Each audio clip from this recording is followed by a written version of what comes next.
Section 1. A brief account of the Baha'i movement by Ethel J. Rosenberg, published by the Priory Press, Hampstead, and J. M. Watkins, 21 Cecil Court, St. Martin's Lane, W.C. For the Baha'i Society of London, 1911. Price 1 penny. Watchman, what of the night? The morning cometh. Many believe that we, in this century, are witnessing the dawn of a new spiritual epoch or era. A renewal of the spirit is making itself felt in the churches and in the religious and social life of all lands. This is in harmony with the teachings of the Baha'is and of their great leaders now represented by Abdul Baha, the servant of God, known to the outside world as Abbas Effendi.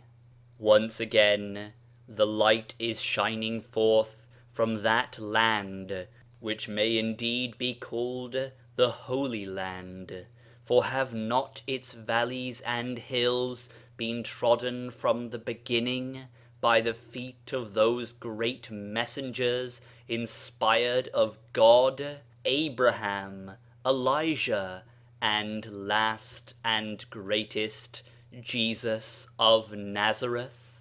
Is it strange that once more in this century of ours, in this the cradle of the race, those that were sitting in darkness have seen a great light, the light of the Sun of Righteousness that rises with healing in his wings?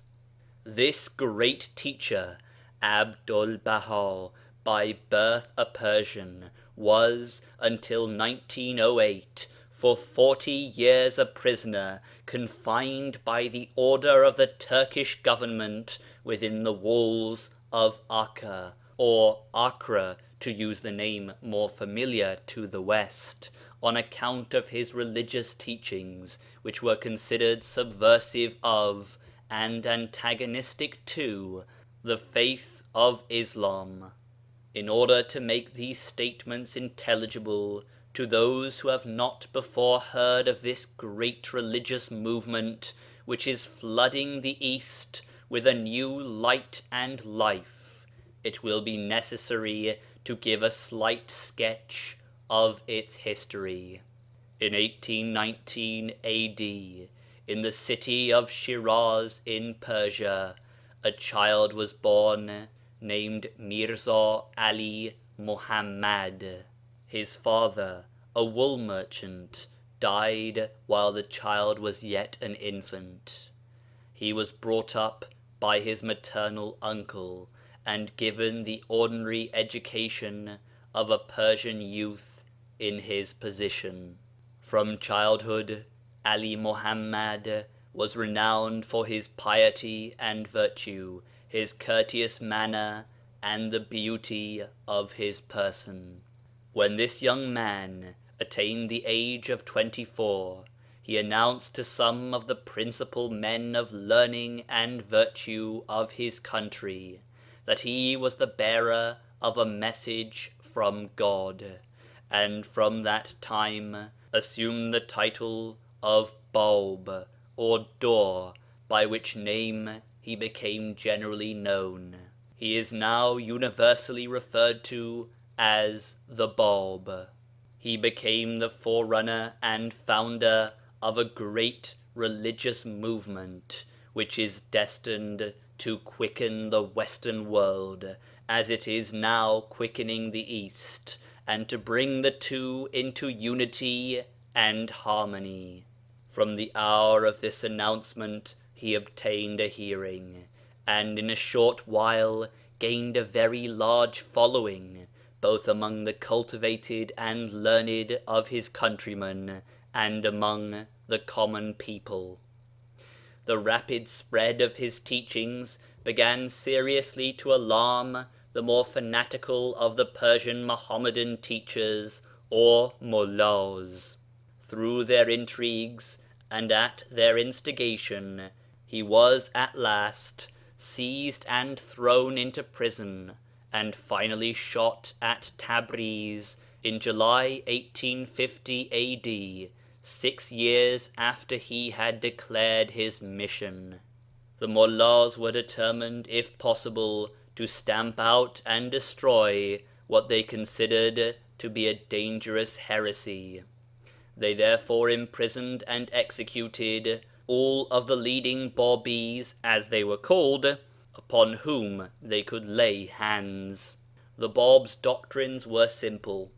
He came, he said, not to uproot and destroy, but to urge a more whole-hearted keeping of the grand teachings of his race. He declared that the Quran was not final. He taught a pure faith in the one God, inculcated a high morality, and asserted that women were the equals of men, and had a right to education. He appointed 18 chief followers or disciples, one of whom was a woman, the far-famed and beautiful Qurratul Ayn, that is, consolation of the eyes, a poetess, leader, and teacher, to whom he gave the title of Tahireh, or the Pure One, and who finally suffered martyrdom about 2 years after the Bāb's death. He called these disciples Letters of the Living, he himself forming the 19th of this hierarchy. Throughout the writings of the Bāb, the number 19 is considered especially sacred, for reasons too long to detail here. Note, readers are referred to the Bayan. Endnote.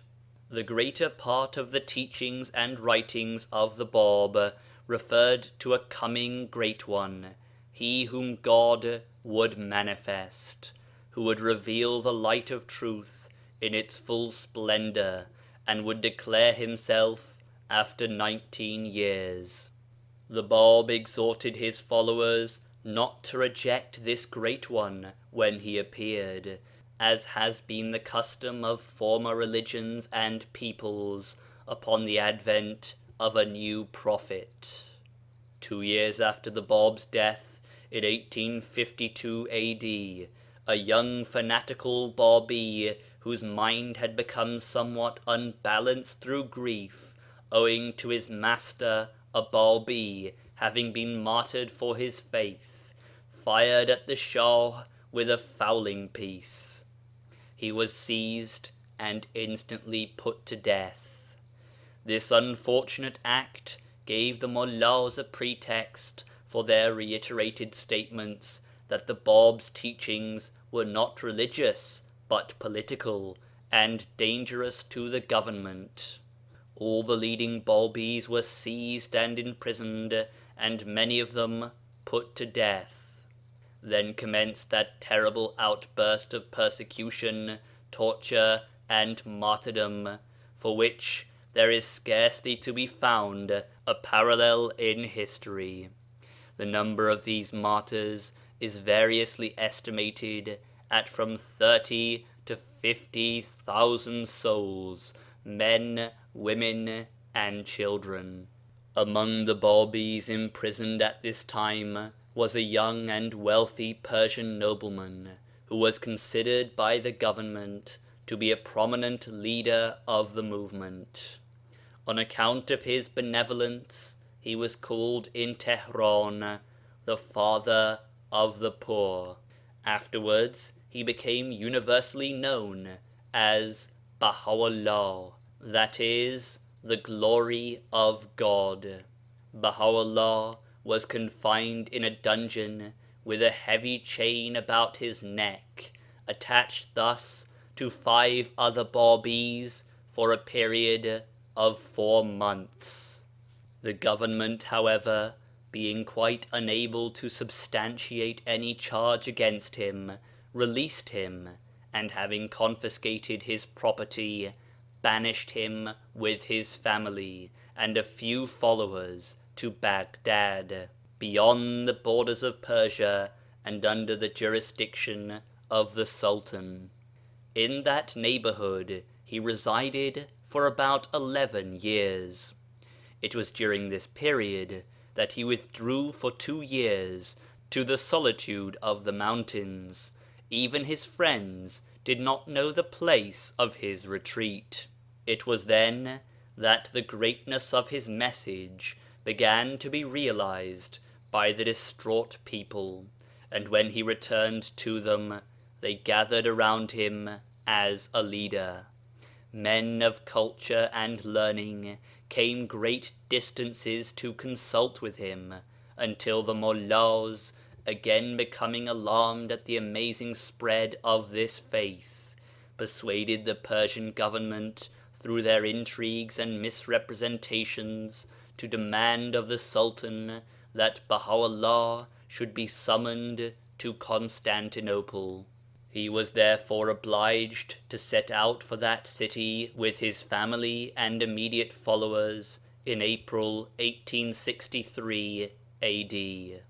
Before the journey, Baha'u'llah encamped for 12 days in the garden of Najib Pasha, at a short distance from Baghdad, and there revealed to his eldest son, Abdul Baha, and a few chosen friends, that he was the promised manifestation, the coming one of whom the Bāb had spoken. He made this declaration 19 years after the Bāb had declared his mission. After some months' residence in Constantinople, the Ottoman government banished Baha'u'llah and his companions to Adrianople, this city being selected chiefly on account of its greater remoteness from Persia.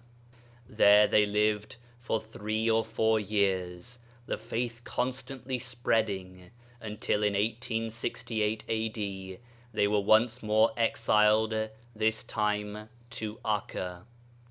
The immediate cause of their removal was a disturbance which had been created by Subh-i Azal, a half-brother to Baha'u'llah, who endeavored to claim the leadership of the faith and to displace Baha'u'llah.